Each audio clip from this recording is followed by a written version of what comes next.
Hello everyone, this is Mayank and आपका फिर से मेरे वीडियो लेक्चर में स्वागत है। देखो हम लोग है ना नंबर सिस्टम की ऑलरेडी 4 लेक्चर कर ही चुके हैं। 4 लेक्चर कर चुके हैं एंड आप डेफिनेटली देख रहे हो ना मेरे वीडियोस। एंड ये है ना ये 5th लेक्चर है। एंड इसके बाद मैं आपको बता दूं एक एडिशनल मैं एक और टॉपिक डालने वाला हूं जो कि है 6th लेक्चर, वो है सर्ट्स के बारे में। ठीक है, अब ये क्या होता है आपको उसी लेक्चर में पता चल जाएगा। तो आज हम लोग किसके बारे में डिस्कस करेंगे ना, 5th लेक्चर है ये, आपके एक्सपोनेंट्स के इर्द गिर्द घूमेगी, इसके सराउंडिंग में रिवॉल्व करेगी। एक्सपोनेंट से रिलेटेड हम जो आपके एनसीईआरटी के जो भी क्वेश्चन है ना उसको करेंगे। देखो एक्सपोनेंट से भी मैं बता दूं अच्छे अच्छे क्वेश्चन बनते हैं। एंड जो क्वेश्चन वाला सेक्शन है ना वो बाद में मैं इंक्लूड करूंगा। अभी तो आप पूरे एनसीईआरटी ओरिएंटेड अपन स्टडी कर रहे हैं ना, तो एनसीईआरटी से रिलेटेड जो सारे क्वेश्चन है पहले तो मैं क्या करूँगा उसे डिस्कस कर दूंगा। एंड उसके बाद आर डी शर्मा एंड आपके जो भी एनसीईआरटी एग्जाम्पलर के जो अच्छे अच्छे क्वेश्चन होते हैं ना उसे मैं लेके आऊँगा। देखो क्वेश्चन बहुत इजी है, ये जो वीडियो है ना ये बहुत ही शॉर्ट एंड स्वीट होगा, आपको बहुत डेफिनेटली पसंद आएगा क्योंकि क्वेश्चन इसके आसान आसान है। क्वेश्चन अच्छे अच्छे बनते हैं और जो कि मैं बाद में लाने वाला हूँ। मेरा जो एम है, मैं आपकी जो मैक्सिमम सिलेबस है ना वो इस लॉकडाउन के दौरान मैं टच करना चाहता हूँ ताकि आपको एक मोटा मोटी आइडिया लग जाए। मोटा मोटी आइडिया नहीं, आपको कंसेप्ट के बारे में पूरा चीज़ तो पता चल ही जाएगा। एंड दूसरी बात ये कि आपको अगर कंसेप्ट पता होगा तो आप तो अपने हिसाब से भी कई क्वेश्चन लगा ही सकते हो ना। दैट्स वाई मैं ये है एनसीईआरटी। देखो एनसीईआरटी ओरिएंटेड तो फुल स्टडी है, ये एनसीईआरटी लेवल से तो ऊपर ही आपको स्टडी जा रही है, समझ जाओ। ठीक है, तो चलो स्टार्ट करते हैं।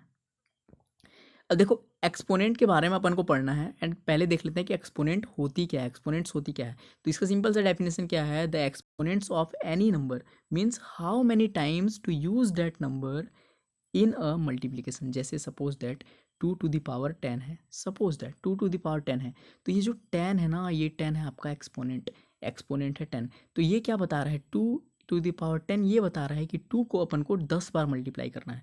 उसी तरह से 2 to the power 216 है, तो ये 216 जो पावर में लिखी हुई है ना ये क्या बता रहा है आपको, ये बता रहा है कि 2 को अपन को 216 बार क्या करना है, मल्टीप्लाई करना है। ये बता रहा है एक्सपोनेंट। सिंपल सा यही डेफिनेशन होता है एक्सपोनेंट का, देख लो। ठीक है, एंड इसके बाद जो है मेन चीज़ है ना ये है लॉज ऑफ एक्सपोनेंट। ये लॉ एक्सपोनेंट से रिलेटेड जो जो लॉ होते हैं ना, देखो मैंने लिस्टेड कर दिए हैं, सारे चीज़ मैंने यहाँ पे लिस्ट कर दिए हैं क्या क्या होते हैं। एंड एक चीज़ इसमें छूटा है, ऑलरेडी मैं आपको पहले बता देता हूँ, चलो उसको जब वहाँ पे पहुँचेंगे तो डेफिनेटली आपको बता दूंगा। ये क्या है, a to the power m into a to the power n। देखो अब आपको मैं बता दूँ, जैसे ये है ना a है, ये बेस है एंड उसके ऊपर में है जो पावर है। तो ठीक है, देखो मैं बेस और पावर बोलूँगा हमेशा। ठीक है, तो आप क्या समझोगे कि ये तो है आपकी बेस ए है, इसमें भी बेस ए है, ऊपर में पावर m है एंड इसमें पावर n है। तो अगर बेस सेम हो, दोनों में ए है, तो आप सिंपल सी a को लिख दो एंड जो पावर है ना ये पावर दोनों ऐड हो जाते हैं, m+n हो जाते हैं। ठीक है, ये सिंपल सा कंसेप्ट है। एंड उसी तरह से दूसरा क्या है, अगर a to the power m है, अपॉन में है a to the power n है, तो बेस सेम है, बेस सेम है दोनों में एंड पावर दोनों में डिफरेंट है, तो अगर वो अपॉन के फॉर्म में लिखे हुए हैं तो जो पावर है ना, जो एक्सपोनेंट है वो m-n हो जाती है। ठीक है, सिंपल सा कंसेप्ट है। एंड इसी तरह से देखो जैसे कि a to the power m है एंड उसके पावर में n है, तो सिंपल सी बात, इसको क्या लिख सकते हो, a to the power m into n। ठीक है, ये ऐसा हो जाता है, डायरेक्ट आगे मल्टीप्लाई हो जाता है। ठीक है, एंड इसके बाद जो है आपका जैसे कि a to the power n upon b to the power n है, तो इसको अब आप कैसे लिखोगे, इसको आप डायरेक्ट लिख दो, n को तो पावर है ना, दोनों को बाहर निकाल दो, तो a/b क्या हो जाएगा, n होल पावर n हो जाएगा। सिंपल सा कंसेप्ट था। एंड दूसरा जो चीज़ है, अगला चीज़ क्या है कि किसी की भी पावर अगर 0 हो जाती है तो वो 1 हो जाएगा। सपोज दैट 1 की पावर 0 तो 1 ही होगा, 2 to the power 0 तो 1 होगा। कोई भी वैल्यू हो, कितना भी बड़ा वैल्यू क्यों ना हो, उसकी पावर अगर 0 हो जाती है तो रेंडमली उस बाद में उसकी वैल्यू क्या आ जाएगी, उसकी वैल्यू 1 आ जाएगी। एंड उसी तरह से देखो जैसे ये है ना 1/a to the power n, इसको हम a to the power-n लिखते हैं। अब इसका सिंपल सा एग्जांपल जैसे बताता हूँ, जैसे आप मीटर पर सेकंड थी, ऐसे लिखते थे मीटर पर सेकंड, तो इसी को मैंने आपको इतना फिजिक्स पढ़ाया तो आप क्या इसको कैसे लिखते थे वहाँ पे, मीटर पर सेकंड -1, क्योंकि सेकंड यहाँ पे क्या है, पावर तो 1 थी इसीलिए -1 लिख दिया था। एंड उसी तरह से एक्सलेरेशन की जो यूनिट होती थी मीटर पर सेकंड स्क्वायर होती थी, तो इसी को आप कैसे लिखते थे, और इसी को ऐसे लिख देते थे मीटर सेकेंड -2। तो सिंपल सी बात, जो भी पावर होगी ऊपर आ जाएगी एंड माइनस लग जाएगा उसके ऊपर। एंड उसी को फिर से कन्वर्जन वही है, इसको इधर लिख दिया, इसको इस तरफ लिख दिया, तो उसको ऐसे लिख सकते हैं कि a to the power-n is equal to 1 upon कर दो a to the power n। कोई हाई फाई कंसेप्ट नहीं है यार। देखो 8th वाला है ना, 8th वाला थोड़ा इंपॉर्टेंट है, क्या बोल रहा है, a to the power m है is equal to a to the power x, suppose that. तो ये क्या बोलना चाह रहा है कि अगर ये दोनों बराबर है ना तो m is equal to x होगा। सिंपल सी बात, देखो मैं बताता हूँ, suppose that 2 to the power x है is equal to 2 to the power m है। ठीक है। एंड ये दिया हुआ है कि दोनों बराबर हैं, तो दोनों बराबर कब होंगे? जब x और m बराबर होगा तभी बराबर होंगे ना दोनों। LHS is equal to RHS तभी ना होंगे सब। अगर आप ऐसा बोल रहे हो कि नहीं ऐसा बोलोगे तो 2⁻³ इज इक्वल टू 2⁻² बोलेगा। तो ये दोनों बराबर हैं क्या? नहीं है बराबर। तो ये क्या पता चल रहा है कि इनके दो पावर है ना, एक्सपोनेंट है, ये क्या होंगे आपके? ये हमेशा बराबर होंगे, तब ये कंडीशन सेटिस्फाई होगा 8th वाला। एंड जो इसका एक और है ना, जो यहाँ पे मेरे से स्किप हो गया है, मतलब लिखना है मिस हो गया, जैसे कि a⁻m है एंड सपोज दैट b⁻m है। अगर दोनों की पावर सेम है ना, तो जो बेस है ना, बेस दोनों मल्टीप्लाई हो जाती है। तो इसको क्या लिख सकता हूँ? ab⁻m। उम्मीद है आपको समझ आ गया होगा। चलो अब देख लेते हैं एनसीईआरटी में आपके क्या क्या क्वेश्चन दे रखे हैं। देखो एनसीईआरटी जो है ना, ये एक्सरसाइज 1.6 है, ये आपकी लास्ट एक्सरसाइज है, लेकिन ये मत समझना कि यहाँ पे क्वेश्चन का अंत हो जाता है। क्वेश्चन मैं डेफिनेटली आपको बढ़िया बढ़िया कराऊंगा, इसकी गारंटी मैंने ले ली है आपसे कि मैं क्वेश्चन आपको बढ़िया बढ़िया, टाइम जैसे जैसे जाएगा ना परमिट करेगा, वैसे मैं आपको बढ़िया बढ़िया अपने जो है प्लेलिस्ट में, इसकी प्लेलिस्ट में आप बढ़िया बढ़िया मैं क्वेश्चन डालूंगा, NTSE लेवल के, कई सारे लेवल के, ठीक है, उसके क्वेश्चन तो डालूंगा। तो देखो क्या करना है आपको, फाइंड करना है ये। एंड आपको पहला क्वेश्चन क्या दिया है? 64⁻1/2। तो आप 64 को क्या लिख सकते हो? 8 का स्क्वायर लिख सकते हो। 8 का स्क्वायर लिख दिए, इंटू 1/2 का 1/2 लिख दिए। एंड आप जान रहे हो कि दोनों आके मल्टीप्लाई हो जाएंगे, तो ये इसको कैंसिल कर देगा, तो इसकी आंसर क्या हो जाएगी? इसकी आंसर 8 हो जाएगी। खुद करके देखो बच्चे, एकदम आसान है। तो 32⁻1/5 है। एंड 32 को आप क्या लिख सकते हो? 2⁵ लिख सकते हो ना, लिख सकते हो बच्चे, करके देखो। 2 × 2 5 बार करोगे तो 32 आएगा, और ये बाहर में 1/5 है। तो सिंपल सी बात, ये क्या हो जाएगा? 2, ये 5 तो हो जाएगा, ये इंटू 1/5 हो जाएगा, तो ये 5 से 5 कैंसिल हो जाएगा, तो इसकी वैल्यू क्या आ जाएगी? इसकी वैल्यू 2 आ जाएगी आपकी। ठीक है। उसी तरह से 125⁻1/3 है। तो 125 को और क्या लिख सकते हो आप? 125 को आप लिख सकते हो 5 की क्यूब, ठीक है।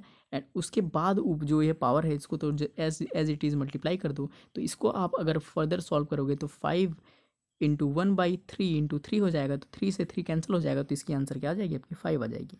उम्मीद है बहुत आसान आसान कंसेप्ट है यार। एंड देखो इसके बाद क्या है ना, इसके बाद है आपका ये, इसको भी फाइंड करना है। ये क्या बोल रहा है? 9⁻3/2 बोल रहा है। 9⁻3/2 बोल रहा है। तो पहले तो आप 9 को कैसे कन्वर्ट कर सकते हो, कर लो। 9 को आप 3 का स्क्वायर लिख सकते हो, एंड जो पावर है वो तो है ही है 3/2। तो आपको क्या पता है कि ये अगर ऐसा पावर है तो दोनों मल्टीप्लाई हो जाएंगे, सिंपल सी बात, मल्टीप्लाई हो जाएंगे ना। तो ये क्या हो जाएगा? ये हो जाएगा आपका 3² इंटू 3/2। उम्मीद आपको समझ में आएगा। ये कैंसिल हो गए, तो 3 की क्यूब क्या हो जाएगी? 3 × 3 × 3 तो 27 हो जाएगी इसकी आंसर, ठीक है। उम्मीद आपको समझ आ गया होगा। उसके बाद क्या है आपका? 32⁻2/5 है। 32⁻2/5 है, तो 32 को फिर से आप ऐसे ही लिख लो। 32 को आप क्या लिख सकते हो? 2⁻5 लिख दिए, ठीक है, इंटू 2/5 तो है ही है, तो इसी को फिर से क्या लिखोगे? 2⁻5 इंटू 2/5 मल्टीप्लाई हो गया ना बच्चे, तो ये कैंसिल हो जाएगा, तो 2 का स्क्वायर क्या आ जाएगा? 4 आ जाएगा। उम्मीद है कोई हाई फाई कंसेप्ट नहीं है। जैसे ये है 16⁻3/4 है, तो इसको क्या करना है? 16 को आप क्या लिख सकते हो? 16 को पहली बात तो आप 2⁻4 लिख सकते हो, ठीक है, इंटू क्या है आपकी 3/4 है। तो अब फिर से वही करना है क्या? 2 इंटू 4 इंटू 3/4, तो 4 से 4 कैंसिल हो जाएगा, तो 2 का क्यूब क्या होता है? 8 होता है, तो इसकी आंसर 8 आ जाएगी। कोई हाई कंसेप्ट नहीं है यार। देखो जैसे ये है 125⁻⁻1/3 है। इसमें थोड़ा दिमाग लगाना है। क्या दिमाग लगाना है कि पहले तो 125 को आप 5 का क्यूब तो लिख ही सकते हो, 5 का क्यूब इंटू -1/3 लिख दिए। एंड ये 1/3 मतलब 1/3 से ये 3 जैसे 5 की क्यूब है इंटू -1/3 है, तो ये 3 से 3 कैंसिल हो जाएगा। एंड ये क्या हो गया आपका? 5⁻⁻1। एंड इसी को आप क्या लिखोगे? 5⁻1 है तो 1/5 हो जाएगी। कोई रॉकेट साइंस नहीं है यार, एकदम आसान है, इसीलिए मैं ऐसे जल्दी जल्दी पार लगा रहा हूँ, ठीक है। एंड इसके बाद क्या बोल रहा है? जो थर्ड क्वेश्चन बोल रहा है आपको सिंप्लीफाई करनी है इसको। तो सिंप्लीफाई करनी है तो आपको तो पता है ना क्या क्या प्रॉपर्टीज़ होती हैं, क्या क्या फॉर्मूलेज हैं। तो देख लो पहले तो आप क्या ऑब्जर्व करो, तो इन दोनों का जो है ना, इन दोनों का बेस जो है ना सेम है। तो दोनों का बेस जब सेम है तो क्या हो जाएगी? पावर ऐड हो जाएगी। तो इसको क्या लिख सकता हूँ? 2⁻2/3 + 1/5। एंड 2/3 एंड 1/5 को इसको अगर आप सॉल्व करोगे तो 2 इसका एलसीएम आ जाएगा 5 3 × 15, एंड ये 3 5 जा तो ये 10 हो जाएगा, एंड ये 5 3 जा तो ये 3 हो जाएगा। तो ये आपको वही 2⁻13/15 आएगा। एक बार मैं चेक कर लेता हूँ कि 5 3 जा इसका एलसीएम 15 आ जाएगा, एंड 3 5 जा 15, 5 2 जा 10। ओके सही है, तो इतना इसकी वैल्यू आ जाएगी, ठीक है। एंड इसके बाद क्या है आपका? इसके बाद सेकंड क्वेश्चन क्या बोल रहा है? 1/3 की क्यूब होल है आपका 7। तो इसको 1 की पावर तो कितनी भी करो 1 ही रहने वाली है, तो ऊपर डिनोमिनेटर में तो 1 ही रहेगा। डिनोमिनेटर में क्या हो जाएगा 3⁻³ इंटू 7 हो जाएगी, सिंपल सी बात। तो ये आपका क्या पता चल रहा है आपका, तो ये हो जाएगा 1/3⁻7 3 जा 21। तो इसी को अगर आप और लिखना चाहो तो 3⁻21 भी लिख सकते हो। कोई हाई फाई कंसेप्ट नहीं है यार, एकदम आसान है, ठीक है। एंड इसके बाद देखो थर्ड क्या है, थर्ड बोल रहा है 11⁻1/2 अपॉन 11⁻1/4। तो पहले तो आप देखो बेस दोनों में सेम है ना, बेस दोनों में सेम है तो कोई कंसेप्ट लगाना ही नहीं है। 11 का 11 एज इट इज़ लिखो, ऊपर वाली जो पावर थी 1/2 माइनस 1/4 कर दो। एंड इसको अगर आप सॉल्व करोगे तो क्या हो जाएगा, 11 का 11 ही रहेगा, इसका एलसीएम लोगे तो 4 आ जाएगा। तो 2 2 जब 4 तो ये 2 हो जाएगा -1। तो ये आप क्या हो जाएगा 11⁻1/4, सिंपल सी बात 11⁻1/4 आ जाएगी इसकी वैल्यू। समझ में आ गया ना, एक बार मैं और चेक कर लेता हूँ। देखो 11 तो होगा ही, 1/2 माइनस 1/4 होगा, तो इसको आप 11 को 11 ही लिख दो। एंड ये एलसीएम 4 आ गया, तो 2 2 जब 4 तो ये ऊपर में 2 हो जाएगा माइनस, तो 1 हो जाएगा, ठीक है। तो हाँ सही है बच्चे, 11⁻1/4 इसकी आंसर आ गई। एंड इसके बाद जो है ना ये है लास्ट क्वेश्चन आज का। लास्ट क्वेश्चन क्या बोल रहा है, लास्ट क्वेश्चन बोल रहा है 7⁻1/2 इंटू है ना 8⁻1/2। तो आप तो देखो इसमें क्या है, बेस दोनों में सेम नहीं है, बेस कहाँ सेम है, लेकिन जो है ना बच्चे पावर सेम है। तो पावर सेम है तो आप क्या करोगे, पावर अगर सेम है जैसे 7⁻1/2 इंटू 8⁻1/2 है, तो इसमें क्या है ना आपकी पावर सेम है तो आप इसको क्या कर दो, दोनों को मल्टीप्लाई कर दो। तो 7 8 क्या हो जाता है 56 हो जाएगा 2⁻1/2। तो ये इसकी आंसर आ जाएगी। अब देखो इससे ना बढ़िया बढ़िया लेवल के क्वेश्चन बनेंगे। मैं सर्ट्स पढ़ाऊंगा ना आपको, जैसे अंडर रूट के बारे में, अंडर रूट के अंडर में अंडर रूट कितने टाइप्स के होते हैं, ये रेडिकल क्या होती है, ठीक है। ये सब के बारे में जब आपको इसके बाद वाली जो लेक्चर है ना मोस्ट इंपॉर्टेंट है यार, इसके बाद वाली लेक्चर से ना बढ़िया बढ़िया क्वेश्चन बनते हैं। दैट्स वाई मैंने उसको इंक्लूड किया है। अगर आइडियली बोलूँ तो आपका जो सिलेबस है ना वो तो ख़त्म हो गया, लेकिन वो उसको इंक्लूड करना बहुत ज़्यादा ज़रूरी है, क्योंकि जब अपन 9th में थे ना, जब अपन 9th में थे तो ये अंडर रूट हमें बड़ा परेशान करती थी। मैं अपना बता रहा हूँ, मुझे बड़ा परेशान करती थी, दैट्स वाई मैं उसको शेयर करूँगा। अब अंडर रूट में ये अंडर रूट है, ये अंडर रूट है, उसके अंडर अंडर रूट है, अंडर रूट चलते चलते जा रहा है इन्फिनिटी तक। भाई कैसे सॉल्व करें, मेरे तो 9th में था तो मुझे डाउट तो आती थी, पता नहीं आपको आता हो या नहीं आता हो, नहीं आता होगा आपको। लेकिन ऐसे ऐसे क्वेश्चन है ना जो मैं डिस्कस जरूर करूँगा आपसे, क्योंकि मैं नहीं चाहता कि आपको, अब ये है ना ये इतनी बेसिक सी थी यार। देखो मैं इसको कुछ करके भी नहीं आता, मैंने डायरेक्ट फोटो खींचा था, अपलोड किया था, यहीं पे मैं डायरेक्ट इसको सॉल्व किया हूँ। तो आप समझ सकते हो ना कितना आसान है। तो यही है, तो आप क्या करो, ये पूरी आपकी 1.6 तक तो आपकी कंप्लीट हो ही गई। एंड जो है ना सर्ट्स की मैं बाद में भी, अभी इसके बाद जो है ना जो 6th लेक्चर आएगी वो उसी के बारे में आएगी। एंड उसके बाद जो क्वेश्चन है, क्वेश्चन तो मैं डालते ही रहूँगा बीच बीच में, क्वेश्चन वगैरह तो मैं डालते ही रहूँगा रेगुलर बेसिस पे। अगर मेरा जैसे सिलेबस है ना, सिलेबस थोड़ा अच्छा खासा पहुँच जाता है, उसके बाद क्वेश्चन के ऊपर मैं फोकस करूँगा, ठीक है। एंड अब वही है कि आप मेरी टेलीग्राम ग्रुप ज्वाइन कर सकते हो, अगर आप ऐसे ही वीडियो लेक्चर चाहते हो एंड नोट्स वगैरह चाहते हो तो आप मेरी टेलीग्राम ग्रुप ज्वाइन कर लो। टेलीग्राम ग्रुप ज्वाइन करने से आपका प्रॉफिट ही है, क्योंकि जैसे ये है ना ये वीडियो लेक्चर मैंने शेयर किया, उसके बाद में नीचे में उसी की नोट PDF नोट मिल जाएगी। एंड PDF नोट से आप रिवाइज करोगे तो डेफिनेटली आपका टाइम बहुत बचेगा, एंड टाइम बचेगा तो टाइम जान रहे हो ना, टाइम मनी है, समझे, टाइम मतलब सब कुछ है। तो दैट्स वाई ये बोल रहा हूँ, अभी इतने मेंबर हो चुके हैं जो पढ़ाई कर रहे हैं इस पर, ठीक है। कुछ टीचर भी इंक्लूड हैं इसमें, मतलब टेलीग्राम ग्रुप पे जुड़े हैं। तो ये है मेरी HTTPS, ठीक है, TV मयंक सर 1823। तो आप इसमें डेफिनेटली ज्वाइन करो, आपको प्रॉफिट ही होगा बच्चे, ठीक है। मयंक सर क्लासेस 9th कुछ ऐसे दिखता है, ठीक है, इंटरफेस ऐसा कुछ है, तो आप इसे ज्वाइन कर लो।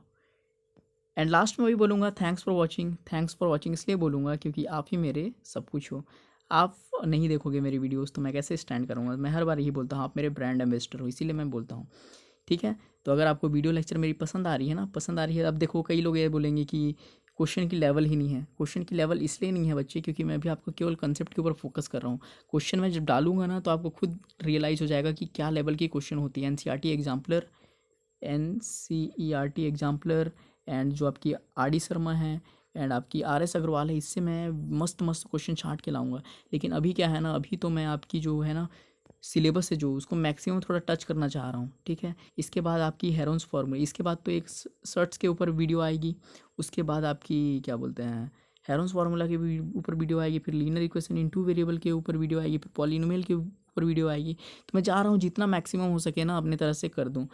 उसके बाद क्वेश्चन तो करते ही रहोगे, कंसेप्ट पता रहेगा तो क्वेश्चन करोगे, ठीक है। एंड यही है कि अगर आपको वीडियो अच्छा लगा तो इसको लाइक तो कर ही दो, एंड सब्सक्राइब करोगे तो इससे आपका ही फ़ायदा है, क्योंकि ये नोटिफिकेशन आपको सेंड हो जाएगी। एंड देखो, मैं रेगुलर बेसिस पे आपके लिए वीडियो लेक्चर लाता हूँ, ऐसा नहीं कि मैं गेप वगैरह कर देता हूँ। ऐसा हो सकता है कि कुछ मुझे काम अगर पड़ जाए तो गेप हो सकता है, लेकिन अगर मुझे डेफिनेटली टाइम मिलता है तो मैं वीडियो लेक्चर लाता ही हूँ। तो यही है कि अपना सब्सक्राइब कर दो मेरे चैनल को, इससे आपका बहुत बेनिफिट होगा बच्चे, बेनिफिट होगा आपका, ठीक है। इधर उधर लिंक पे आपको क्लिक करना नहीं पड़ेगा।